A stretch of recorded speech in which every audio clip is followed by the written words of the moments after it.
আজ কি বানাচ্ছো গো? এটা কি কি ভর্তা কি দিয়ে খেতে দিয়েছো আমাকে? তুমি দেখোই না, শুধু খাও, তারপরে বলছি কি কি দিয়ে বানিয়েছি।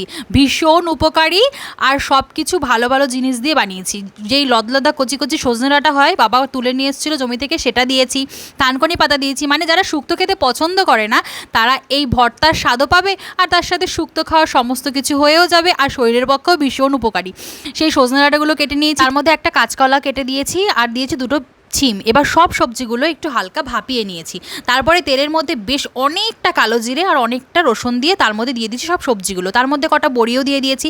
তারপরে থানকুনি পাতাটা দিয়ে পরিমাণ মতো লবণ হলুদ আর কাঁচা লঙ্কা গোটা দিয়ে তার মধ্যে ভাজতে দিয়েছি। যেই শুকনো শুকনো হয়ে আসবে তার আগে কটা শুকনো খোলায় শুকনো লঙ্কাও ভেজে রেখেছিলাম, তারপরে সব একসঙ্গে ভালো করে বেটেছি।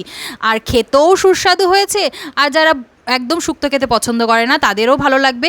তোমার কেমন লাগলো অবশ্যই কমেন্টে জানিও। টাটা।